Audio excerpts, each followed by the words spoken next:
State news ಕನ್ನಡಕ್ಕೆ ಸ್ವಾಗತ. ನಾನು ಸೌಮ್ಯ ಶಿವಶಂಕರ್.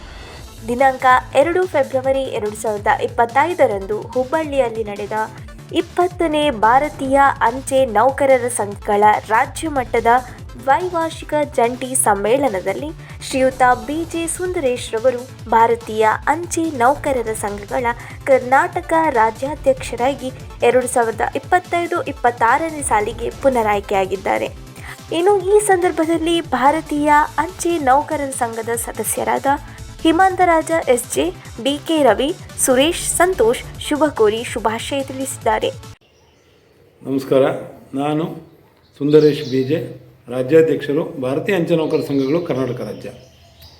ಸ್ನೇಹಿತರೆ, 2 ಮತ್ತು 3ರಂದು ಹುಬ್ಬಳ್ಳಿಯಲ್ಲಿ ನಡೆದಂಥ ರಾಜ್ಯ ಮಟ್ಟದ ಭಾರತೀಯ ಅಂಚೆ ನೌಕರರ ಸಂಘಗಳ ಸಮ್ಮೇಳನದಲ್ಲಿ ನನ್ನನ್ನು ಸತತ 2ನೇ ಬಾರಿಗೆ ರಾಜ್ಯಾಧ್ಯಕ್ಷನಾಗಿ ಆಯ್ಕೆ ಮಾಡಿದಂಥ ಕೇಂದ್ರದ ಭಾರತೀಯ ಮಜ್ದೂರ್ ಸಂಘದ ನಾಯಕರಿಗೆ ಹಾಗೂ ಭಾರತೀಯ ಪೋಸ್ಟಲ್ ಎಂಪ್ಲಾಯೀಸ್ ಫೆಡರೇಷನ್ನ ಕೇಂದ್ರ ನಾಯಕರಿಗೆ, ಅದರ ಜೊತೆಯಲ್ಲಿ ಬಹಳ ಮುಖ್ಯವಾಗಿ ನನ್ನೆಲ್ಲ ಸದಸ್ಯರಿಗೂ ಹೃದಯ ತುಂಬಿದ ಕೃತಜ್ಞತೆಗಳನ್ನು ಅರ್ಪಿಸೋದಕ್ಕೆ ಇಚ್ಛೆ ಪಡ್ತಾ ಇದ್ದೀನಿ. ಇತ್ತೀಚೆಗಷ್ಟೇ ನಮ್ಮ ಹೋರಾಟ ಏನಿತ್ತು ಭಾರತೀಯ ಮಜ್ದೂರ್ ಸಂಘ ಹಾಗೂ ಭಾರತೀಯ ಅಂಚೆ ನೌಕರರ ಸಂಘಗಳದು, ಓಲ್ಡ್ ಪೆನ್ಷನ್ ಸ್ಕೀಮನ್ನು ಜಾರಿಗೆ ತರಬೇಕು, ಪುನಃ ನ್ಯೂ ಪೆನ್ಷನ್ ಸ್ಕೀಮನ್ನು ಸ್ಕ್ರ್ಯಾಪ್ ಮಾಡಬೇಕು ಅಂತ ಇತ್ತು.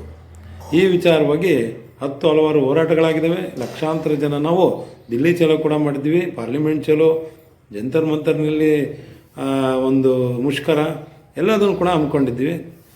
ಇದೆಲ್ಲದರ ಪರಿಣಾಮವಾಗಿ ಇವತ್ತು ಕೇಂದ್ರ ಸರ್ಕಾರ ನೌಕರರಿಗೆ ಯೂನಿಫೈಡ್ ಪೆನ್ಷನ್ ಸ್ಕೀಮ್ ಅಂದರೆ ಏಕೀಕೃತ ಪಿಂಚಣಿ ಯೋಜನೆಯನ್ನು ಜಾರಿಗೆ ತಂದಿದೆ. ನಮ್ಮ ಹೋರಾಟದ ಪ್ರತಿಫಲವಾಗಿ ಆಗಿದ್ದರೂ ಕೂಡ ನಾವು ಓಲ್ಡ್ ಪೆನ್ಷನ್ ಸ್ಕೀಮನ್ನು ಜಾರಿಗೆ ತರಬೇಕು ಅನ್ನೋ ಒಂದು ಬೇಡಿಕೆಯಿಂದ ಹಿಂಸರಿಯೋ ಪ್ರಶ್ನೆ ಇಲ್ಲ.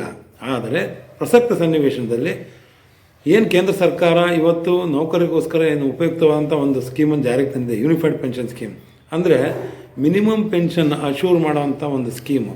ಅದನ್ನು ಖಂಡಿತವಾಗಿಯೂ ಕೂಡ ಭಾರತೀಯ ಮಜ್ದೂರ್ ಸಂಘ ಮತ್ತು ಭಾರತೀಯ ಅಂಚೆ ನೌಕರರ ಸಂಘ ಇವತ್ತು ತುಂಬ ಹೃದಯದಿಂದ ಸ್ವಾಗತವನ್ನು ಬಯಸುತ್ತೆ. ಅದರ ಜೊತೆಯಲ್ಲಿ ಬಹಳ ಮುಖ್ಯವಾಗಿ ಕೇಂದ್ರ ಸರ್ಕಾರ ಅವಧಿಗಿಂತ ಮುಂಚೆ ಒಂದು ವೇತನ ಆಯೋಗವನ್ನು 8ನೇ ವೇತನ ಆಯೋಗವನ್ನು ರಚನೆ ಮಾಡಿರೋದು ಕೂಡ ಬಹಳ ಸ್ವಾಗತಾರ್ಹವಾದ ವಿಚಾರ. ಈ ಕಾರ್ಯಕ್ರಮವು ಹುಬ್ಬಳ್ಳಿಯ ಡಾಕ್ಟರ್ ಕರ್ಕಿ ಭವನದಲ್ಲಿ ನಡೆಯಿತು. ವರದಿ ಸ್ಟೇಟ್ ನ್ಯೂಸ್ ಕನ್ನಡ.